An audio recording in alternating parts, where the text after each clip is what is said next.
So good evening to all of you. I hope मेरी आवाज़ आप सभी को आ रही होगी। और आज हम पढ़ेंगे ग्रेविटेशनल, हमने लास्ट क्लास में ख़त्म किया था। तो अब आप एक थोड़ा सा टॉपिक जो कम मैथमेटिकली है, थ्योरेटिकल ज़्यादा है, वो पढ़ लो, है ना, ताकि मोनोटोनस ना हो। तो अभी एक बहुत आसान और बहुत प्यारा सा चैप्टर पढ़ा रहा हूँ तुम लोगों को, वो है कम्युनिकेशन सिस्टम, है ना। कम्युनिकेशन सिस्टम, है ना। कम्युनिकेशन सिस्टम क्या है? कम्युनिकेशन सिस्टम समझो ध्यान से। अगर मान लो मैं हूँ और मुझे तुमसे बात करनी है, तो मैं क्या बोलूँगा? मैं एक अपने आप को एक पॉइंट मान लूँगा और एक तुमको पॉइंट मान लूँगा। तो अब यहाँ पे जो बातचीतें होगी ना, वो पॉइंट टू पॉइंट कम्युनिकेशन होती है। क्या होती है? Point two point communication.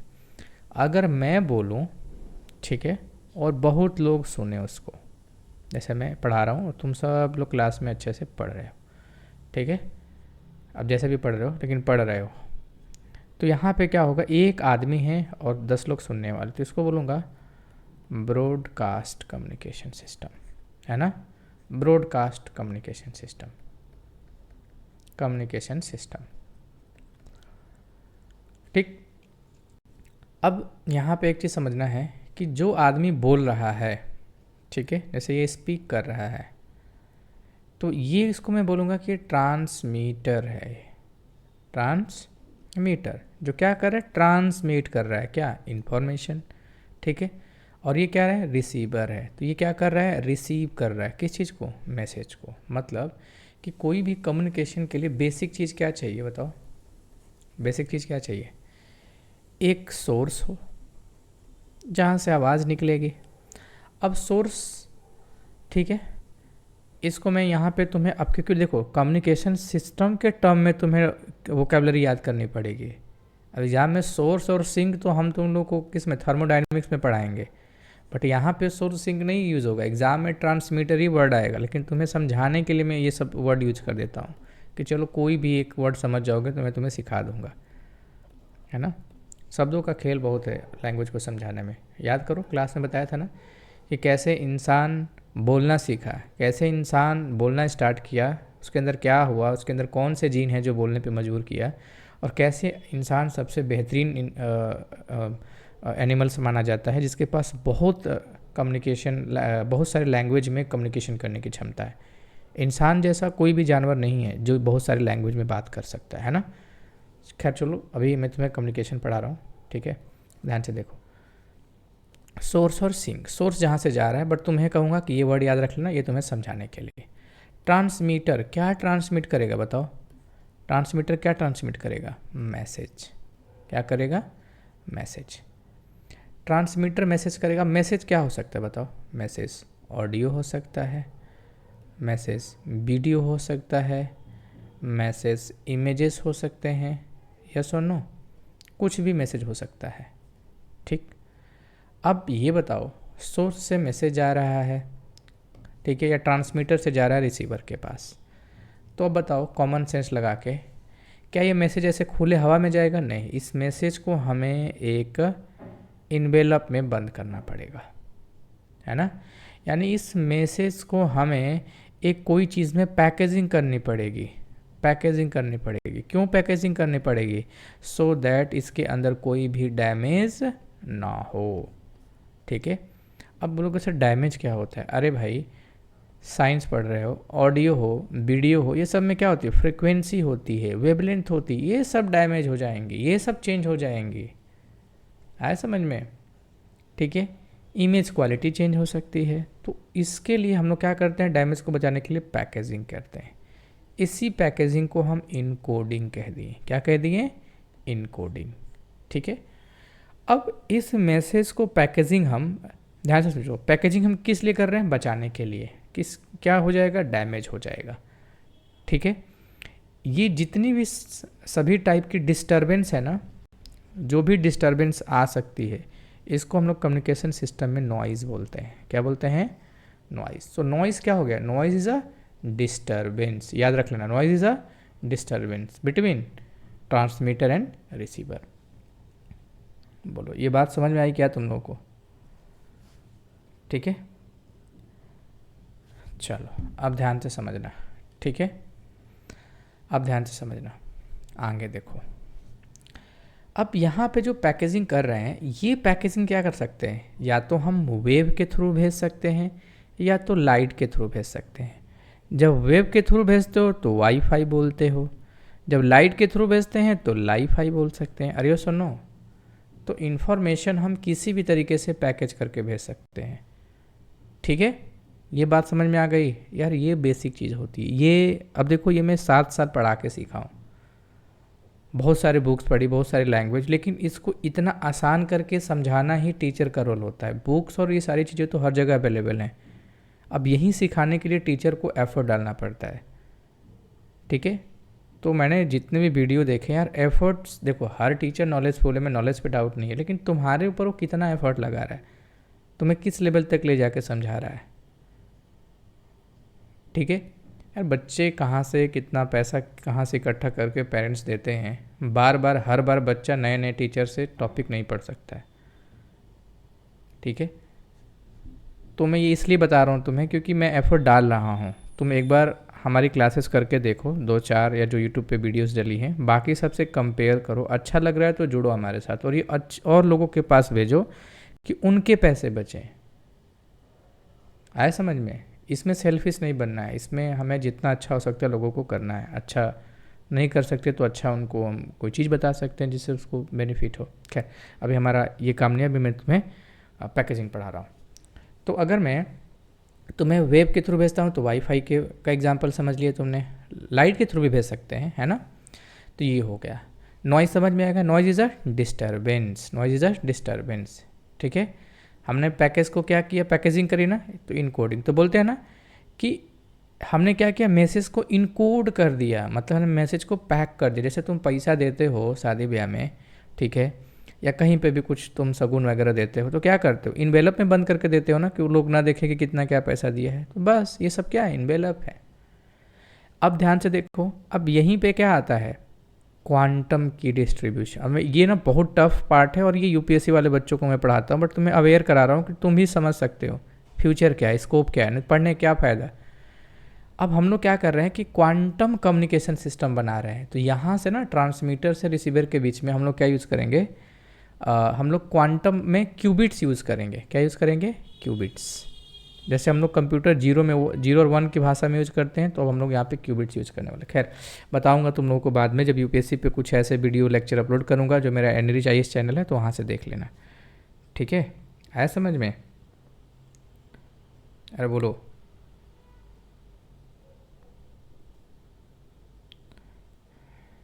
ठीक है,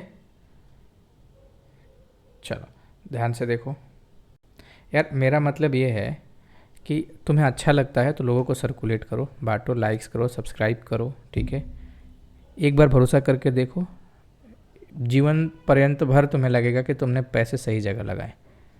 ठीक है, चलो ध्यान से देखो, समझ में आ गया। सो क्वांटम की डिस्ट्रीब्यूशन सिस्टम जो है ये बहुत फ्यूचर का है, चाइना इसमें काफ़ी एक्सेल कर रहा है। खैर, हम लोग भी, इंडिया वाले भी बहुत काम कर रहे हैं। तो इंडिया क्वांटम मिशन भी है, और तुम लोग मुझे बताओगे वीडियो के में कमेंट करके कि इंडिया का क्वांटम मिशन कब लॉन्च हुआ। ये तुम्हारे एग्ज़ाम में क्वेश्चन भी आ सकता है। फिलहाल तुम्हें समझ में आया क्या कि डिस्टर्बेंस नॉइज़ क्या होता है, पैकेजिंग क्या होता है, सोर्स क्या होता है, रिसीवर का। अब ध्यान से सुनना। अब तुमने फॉर एग्ज़ाम्पल यहाँ से ट्रांसमीटर है T और यहाँ पे रिसीवर है R। अब ये यार इलेक्ट्रॉनिक डिवाइस है। अब ये तुम्हारी सारी बात को थोड़ी समझ लेगा यार, इलेक्ट्रॉनिक तो इलेक्ट्रॉन की भाषा समझता है, कंप्यूटर तो 0-1 की भाषा समझता है। तो हम क्या करेंगे, यहाँ पे ट्रांसड्यूसर लगाएंगे। क्या लगाएंगे, ट्रांसड्यूसर। तो वो क्या करेगा, वन फॉर्म ऑफ एनर्जी को दूसरी फॉर्म ऑफ एनर्जी में कन्वर्ट कर देगा। आया समझ में, वन फॉर्म ऑफ एनर्जी को दूसरे फॉर्म में। तो जैसे तुम ऑडियो बोल रहे तो उसको इलेक्ट्रॉनिक फॉर्म में क्या करेगा, कन्वर्ट कर देगा। ठीक है, तो ट्रांसड्यूसर क्या होता है, ट्रांसमीटर एंड पे होता है। अब यहाँ से जब तुम इन्फॉर्मेशन भेजे तो ऐसा हो सकता है कि वो बीच में क्या कर जाए, लॉस हो जाए, है ना, ऐसे लॉस हो जाए। तो तुम क्या करोगे, बीच में एंटीना लगाओगे। क्या लगाओगे, एंटीना। तो एक एंटीना यहाँ लगा दिए, है ना, एक एंटीना यहाँ पे लगा दिए, है ना, और एक एंटीना यहाँ पे लगा दिए। तो एंटीना क्या करेगा, रेंज बढ़ाएगा, रेंज इंक्रीज करेगा। कहाँ से, ट्रांसमीटर एंड रिसीवर के बीच में। ठीक है, बात समझ में आई क्या तुम लोगों को? बोलो, इतनी समझ में आई?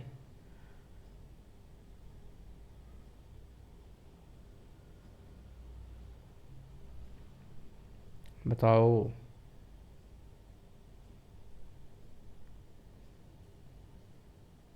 चलो, अब इतनी बात समझ में। एंटीने का काम क्या है, नॉइज़ क्या होता है, नॉइज़ में डिस्टर्बेंस को कैसे कम करेंगे, है ना, वो सब तुम्हें पता है। अरे मतलब पता है, मतलब इसको इनकोड कर देंगे ना, पैकेजिंग कर देंगे अच्छे से, ठीक है। अब पैकेजिंग करेंगे, लाइट में करोगे तो लाइट की स्पीड से चलेगा, तो इसमें स्पीड फास्ट होगी। वेब में क्या होगा, कौन सा वेब यूज़ करते हो, जैसे कहीं पे हम लोग रेडियो वेव्स का इस्तेमाल करते हैं, वाईफाई में रेडियो वेव्स यूज़ होता है, so radio waves communication system use करते हैं। कहीं पे माइक्रोवेव यूज़ होता है, ठीक है, रडार वगैरह में, तो ऐसे यूज करते हैं। कैमरे में कम्युनिकेशन करने के लिए थर्मल इंफ्रारेड का इस्तेमाल होता है, तो इंफ्रारेड कम्युनिकेशन सिस्टम बोल सकते हैं, है ना। नाइट गन मशीन होती है, उसमें इंफ्रारेड होता है। अरे सुनो, अब ये मैं साइबर सिक्योरिटी जब यूपीएससी वालों को पढ़ाता हूँ तो काफ़ी डिटेल में सिखाता हूँ। आपको उतना डिटेल में नहीं जानना है कि मैं आपको उतना पढ़ाऊँ, क्योंकि आपके एग्ज़ाम के लिए जितना रिक्वायरमेंट है उससे थोड़ा सा ज़्यादा पढ़ा रहा हूँ, लेकिन इतना ना ज़्यादा पढ़ा दो कि आपका टाइम वेस्ट हो जाए, है ना। इस बात का मैं ध्यान रखता हूँ, ठीक है। चलो ध्यान से देखते हैं, ये समझ में आ गया, ठीक है। अब देखो तुम लोग, E1 E2 ये सब सारी चीज़ें मैंने करा दी। अब आते हैं नेक्स्ट नेक्स्ट नेक्स्ट नेक्स्ट। भाई ट्रांसड्यूसर हो गया, वन फॉर्म ऑफ एनर्जी हो गया, ठीक है, ये मैंने तुम्हें बता दिया। ऊपर क्या बता रहा था कि कौन कौन से वेव्स, अलग अलग वेव्स का कम्युनिकेशन में इस्तेमाल करते हैं। थोड़ा सा तुम्हें आइडिया बता दूंगा, टेंशन ना लो, पूरा एक सीरीज लिखवा दूंगा, रट लेना उसको, है ना। खैर, जो लॉजिक है, जो कॉन्सेप्ट है, वो समझो पहले क्लास में। रटने वाला काम तुम लोग को मटेरियल भी दे के रटवा लूँगा, लेकिन समझने वाला काम हर जगह नोट्स नहीं बोलती ना, इसलिए। रेंज हो गया, तुम्हें समझ में आ गया। डिस्टर्बेंस नॉइज़ हो गया, ठीक है। और क्या बचा, हाँ। अब मान लो तुमने ट्रांसमीटर से भेजा रिसीवर के पास और बीच में सिग्नल वीक हो गया, बीच में सिग्नल वीक हो गया। अब क्या करोगे बताओ? सिग्नल कैसे वीक होगा? फ्रीक्वेंसी इंक्रीज डिक्रीज होगी, लेमडा वेवलेंथ हो गया, है ना।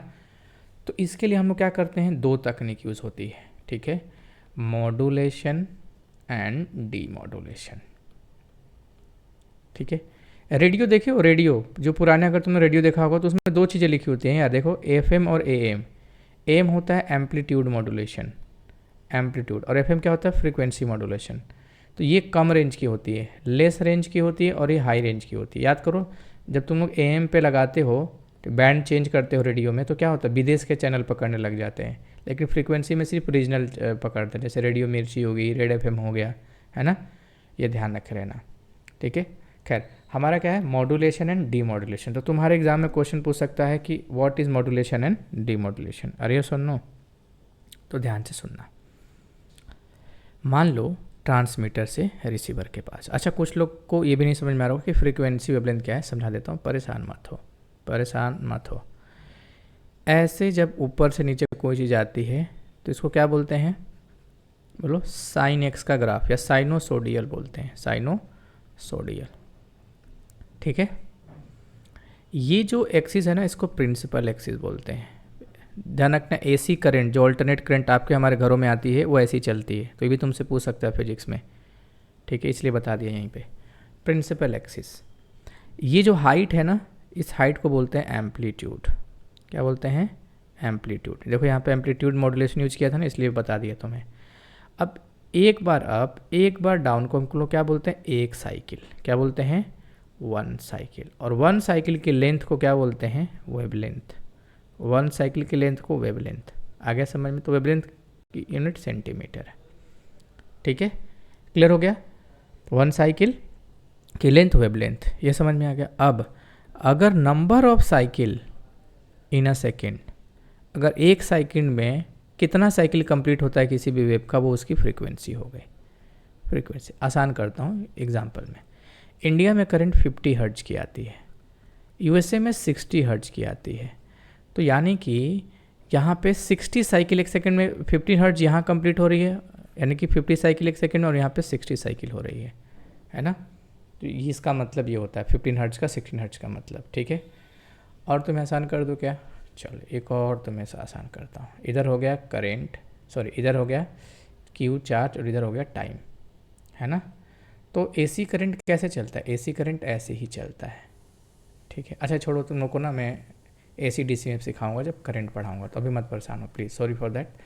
ठीक है, क्योंकि ज़्यादा कन्फ्यूजन ना बढ़े। फिलहाल समझ में आ गया तुम लोग को फ्रीक्वेंसी क्या होता है? अब ध्यान से सुनना, ठीक है। हाँ, अब जस्ट वेट बच्चे, थोड़ा सा मैं पानी पी लेता हूँ।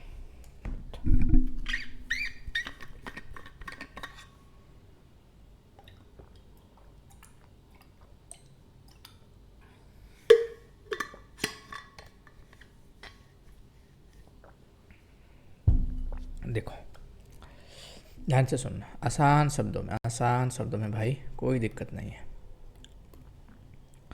देखो ये एक वेव जा रही है हाई फ्रीक्वेंसी की, है ना, हाई फ्रीक्वेंसी की। ये बीच में जा कर के लो हो गई, ठीक है, ट्रांसमीटर से रिसीवर तक जाते जाते। तो मैं क्या करूँगा, मैं इसी वेव के साथ एक अलग से वेव, ध्यान से सुनना, लो फ्रीक्वेंसी की, मैं इसी के साथ क्या करूँगा, भेज दूँगा। तो जब मैं क्या करूँगा, कंबाइन करूँगा, क्या, लो फ्रीक्वेंसी किसके साथ कंबाइन करूँगा, ऑलरेडी जो कैरियर वेव, जो पुरानी वेव चल रही है, ठीक है, उसके साथ, और उसकी फ्रीक्वेंसी कैसी है, हाई फ्रीक्वेंसी। तो इससे क्या हो जाएगा, एफिशिएंसी बढ़ जाएगी, तो हमारा और दूर तक इन्फॉर्मेशन जा सकता है। इसीलिए ट्रांसमीटर और रिसीवर के बीच में एंटीना के साथ साथ मॉड्यूलेटर लगा दिया जाता है, मॉड्यूलेटर, ताकि और मॉड्यूलेट कर दे, अरे यस और नो, और ज़्यादा मॉड्यूलेट कर दे। क्लियर हो गया? तो इससे क्या होता है, एम्पलीट्यूड भी बढ़ जाता है। मॉड्यूलेटर से क्या होता है बताओ, एम्पलीट्यूड बढ़ जाता है। एग्जाम में क्वेश्चन पूछ सकता है ना, एम्पलीट्यूड बढ़ सकता है, फ्रीक्वेंसी बढ़ जा सकती है ना, ये सारी चीज़ें। अरे बोलो समझ में आया क्या है? तो इसका काम क्या होता है कि अगर तुम मॉड्यूलेटर लगाते हो, ठीक है, तो एंटीने का साइज छोटा भी कर सकते हो। तो आजकल ना, कुछ पहले याद करो, मोबाइल में FM में साइड में एंटीना आता था, अब एंटीना ख़त्म कर दिया, क्यों, मॉड्यूलेटर लग गया। अरे यस और नो? तो एंटीना का साइज रिड्यूस क्यों हुआ? अरे बोलो भाई, मॉडरेटर की वजह से रेंज बढ़ जाता है, ठीक है। क्लियर हो गया? चलो आगे बढ़े। डीमॉड्यूलेशन क्या होता है, डीमॉड्यूलेशन, ठीक है, तो ध्यान से सुनना। अब डीमॉड्यूलेशन का मतलब उल्टा काम है ना, तो इसका मतलब ध्यान से सुनो, ठीक। मॉड्यूलेटर रिसीवर एंड पे लगता है, कहाँ पे लिख लेना कॉपी पे, रिसीवर एंड पे, हाँ, क्योंकि वहीं से तो इन्फॉर्मेशन जा रही है ना। अब जो डीमॉड्यूलेशन है ये रिसीवर एंड पे होता है, डीमॉड्यूलेशन। तो डीमॉड्यूलेशन समझ लो क्या होता है डीमॉड्यूलेशन। फॉर एग्जांपल, ठीक है, तुमने क्या किया, एक फ्रीक्वेंसी पे इंफॉर्मेशन जा रहा था, तुमने एक और फ्रीक्वेंसी भेज दी। अगर तुम इन दोनों को सेपरेट करना चाहते हो, क्या करना चाहते हो, सेपरेट करना चाहते हो, यस और नो, ठीक है, तो उस केस में क्या करोगे, तुम यहाँ पे डीमॉड्यूलेटर डिवाइस यूज करोगे। वो क्या करेगा, पहले लिख लो डेफिनेशन क्या होती है यार, process of separating the original message from the high frequency. देखो मैं थोड़ा सा जल्दी जल्दी लिख रहा हूँ तो राइटिंग ख़राब है, लेकिन बोल रहा हूँ ना यार, तो वो थोड़ा सा बेयर करना, ठीक है। कैरियर वेव्स मैं चाहता हूँ कम टाइम में तुम्हें ज़्यादा सिखा दूँ। एट द रिसीवर, ठीक है। चलो अब देखो, दिल्ली पुलिस की ये जो कोर्सेज हैं ये मैंने पूरा करा दिया। अब सारे कोर्सेज यार, हर चीज़ पूरा और इतने बेहतरीन ढंग से नहीं हो सकती, ठीक है, तो इसीलिए मैंने अलग से बैच स्टार्ट किया था। खैर समझ में आ गया आप लोगों को। चलो इसका पर्पज़ क्या होता है, ओरिजिनल इन्फॉर्मेशन को रिवर्क करने के लिए, है ना। जैसे फॉर एग्जांपल मान लो तुमने मैसेज भेज दिया, बीच में कुछ और वेब्स आके मिल गई, जैसे ये वेब्स जा रही है, बीच में कोई और वेब्स आके मिल गई। जब दो वेब आपस में मिलती है ना, तो उसको इंटरफेरेंस बोलते हैं। क्या बोलते हैं, इंटरफेरेंस, ठीक है। तो इंटरफेयर ना हो, ठीक है, अगर इंटरफेयर हो जाता है तो उसको अलग कर देंगे, so that exactly same information receiver के पास पहुँचे। यहाँ से पता चला तुम हेलो बोले और वहाँ पे हेलो लो पहुँचा, तो दिक्कत है ना। अरे बोलो यस और नो। चलो भाई, आई होप तुम लोग को समझा दिया मैंने, ठीक है। तो इतना कर लो, इसके अलावा बाहर नहीं आएगा। हाँ, एक आएगा स्पेक्ट्रम, है ना, स्पेक्ट्रम। चलो भाई ये भी तुम लोग लिख लो, ठीक है। ये भी पढ़ा दूँ अभी, या इसको जहाँ पे कराता हूँ वहाँ पे करा दूँ?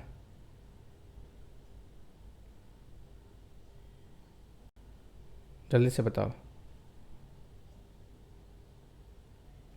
अच्छा चलो ध्यान से देखो, ठीक है, समझा देते हैं तुमको, परेशान मत हुआ करो तुम लोग, ठीक है। मैंने बोला ना थोड़ा टाइम लगेगा मैं जो पढ़ाता हूँ, लेकिन तुम्हें सिखा सब दूंगा, इसके लिए परेशान मत होना। आओ समझते हैं। देखो अब यहाँ पर ना यार पूरा कम्युनिकेशन सिस्टम है, कैसे 1G 2G 3G 4G कैसे काम करता है, ये सारे लेक्चर सारी चीज़ें हैं, बट तुम्हारे सिलेबस में नहीं है ना। जैसे what is 1G 2G 3G 4G क्या होता है, वेब 1 वेब 2 वेब 3 वेब 4 क्या होता है, IP क्या होता है, ये सब सारी चीज़ें UPSC के सिलेबस में है, तो मैं वहाँ पढ़ाता हूँ। तुम लोग को इसलिए बता रहा हूँ कि सारी चीज़ों का बेस ये है, तुम आगे भी कहीं कहीं तो स्ट्रॉन्ग एस्पिरेशन रखोगे ना, ऐसा थोड़ी है कि आज जहाँ हो वहीं रहोगे, कल को तुम्हारी सोच तुम्हारी सारी चीज़ें बदलने की कोशिश करोगे, तो डेफिनेटली तैयार रहना पड़ेगा, तब तुम उस समय जाके बेस नहीं करोगे ना, ठीक है। चलो आओ भाई समझते हैं, और तुम लोग को आसान शब्दों में समझाने की कोशिश करता हूँ मैं, ठीक है। देखो स्पेक्ट्रम क्या होता है, स्पेक्ट्रम सभी वेव्स का कलेक्शन होता है, ठीक है। कलेक्शन ऑफ वेव, आसान शब्दों में तुम्हें समझा रहा हूँ, कलेक्शन ऑफ वेव्स, बहुत सारी वेव्स होती है, तुमसे एग्ज़ाम में याद करो क्वेश्चन भी आता था, ठीक है, कि कौन से वेव की फ्रीक्वेंसी ज़्यादा है, किसका वेवलेंथ ज़्यादा है ना, ठीक। आओ समझते हैं। एक फॉर्मूला याद रख लो, F equal to C by lambda, है ना, F equal to C by lambda, जिसका वेवलेंथ ज़्यादा होगा उसकी फ्रीक्वेंसी कम होगी। ये अगर याद रखे रहोगे तो रटना आसान हो जाएगा, है ना, नहीं तुम दोनों रट सकते हो, अगर तुम रटने में आगे हो तो। ध्यान से देखो, सबसे पहले स्पेक्ट्रम में गामा आती है, गामा रेस, गामा रेस बहुत खतरनाक होती है यार, ठीक है। गामा दीवार छेद सकती है, पेंट्रेशन पावर बहुत इसकी सबसे ज़्यादा होती है, किसी भी से अल्फा बीटा गामा में से सबसे ज़्यादा इसी की होती है गामा, ठीक है। गामा की फ्रीक्वेंसी, ये फ्रीक्वेंसी बता रहा हूँ, है ना, फ्रीक्वेंसी सबसे ज़्यादा किसकी होती है, गामा की। अच्छा, जिसकी फ्रीक्वेंसी ज़्यादा होगी ना उसकी एनर्जी भी ज़्यादा होगी, यहीं पे याद कर लो, है ना। एक फार्मूला है E=H, अभी तुम लोग को नहीं पढ़ना यार, बट बता दिया मैंने, मेरा क्या होता है ना, मैं फार्मूले से याद रखा हूँ, तो मैं हर जगह यूज करता हूँ क्योंकि फार्मूला याद है मुझे 10। हाँ अब ध्यान से देखो, गामा हो गया, गामा के बाद क्या आता है, एक्सरे, एक्सरे के बाद क्या आता है, यूवी, यूवी के बाद क्या आता है, इंफ्रारेड, ठीक है, क्लियर हो गया। उसके बाद क्या आता है, रेडियो वेव्स, है ना, याद रख लेना। अगर तुम्हें फ्रीक्वेंसी पता होगा तो वेवलेंथ उल्टा लगा लो, बस काम खत्म, आए समझ में। अब अलग अलग वेव का अलग अलग जगह इस्तेमाल होता है, जैसे रेडियो वेव्स का कम्युनिकेशन स्पेस में यूज करते हैं, इंफ्रारेड हम लोग कैमरा वगैरह में मोबाइल फ़ोन में भी यूज़ करते हैं, यूवी का भी हम लोग इस्तेमाल करते हैं, कहाँ कहाँ पे बता दूंगा अभी आपको, एक्सरे का भी कहाँ इस्तेमाल होता है, गामा का भी कहाँ होता है, ठीक है, एक एक करके मैं आपको समझा देता हूँ, तुम लोग कॉपी पर जल्दी से लिख लेना, है ना, जल्दी से जितना ज़्यादा हो सके। ध्यान से देखो, रेडियो वेव्स, रेडियो वेव्स में क्या होता है, ठीक है, रेडियो वेव्स में बेसिकली क्या होता है कि हम लोग कम्युनिकेशन, ब्रॉडकास्टिंग कम्युनिकेशन सिस्टम करना चाहते हो, ठीक है, जहाँ पे फॉर एग्जांपल स्पेस में अगर दो एस्ट्रोनॉट आपस में बात करते हैं रेडियो वेव्स का इस्तेमाल करते हैं, क्यों, लॉन्गर वेवलेंथ की वजह से, किसकी वजह से, लॉन्गर वेवलेंथ की वजह से, ये रीजन याद रख लेना। माइक्रोवेव्स का किस में इस्तेमाल होता है बताओ, कुकिंग वगैरह में, किस में, कुकिंग वगैरह में इस्तेमाल होता है, ठीक है, अरे सुनो। अच्छा रेडियो वेव्स के पहले लिख लो यार माइक्रोवेव्स, यहाँ पे छूट गया ना, माइक्रोवेव्स, ठीक है, जैसे उसके पीछे, ठीक है। सो माइक्रोवेव्स का इस्तेमाल कुकिंग में इस्तेमाल होता है, घरों में देखते हो, सैटेलाइट ट्रांसमिशन में भी इस्तेमाल होता है, इंफ्रारेड तो मैंने बता ही दिया, हीटर होता है, नाइट विजन कैमरा हो गया, इन सब में इस्तेमाल होगा, ठीक है। यूवी जो होता है लैंप्स वगैरह बनाने में इस्तेमाल होता है, एक्सरे का तुम्हें पता है मेडिकल में इस्तेमाल होता है, गामा जो होता है किसी भी बर्तन को, जैसे कैंची हो गया, सीजर्स तुमने कर लिया, कैंची तुमने किसी का पेट फाड़ा मेडिकल में, अब तुम्हें उसे क्या करना है, स्टेलाइज करना है, तो उस पर गामा रेज कर दो, स्टेलाइज हो जाएगा, ठीक है। खैर इतना मैंने ख़त्म करा दिया, इसके अलावा और कुछ बाहर से नहीं पूछेगा कम्युनिकेशन सिस्टम में, ठीक है। अच्छा लगा होगा तो प्लीज़ शेयर सब्सक्राइब करना, लोगों को बताना और जुड़ने की कोशिश करना। Thank you everyone.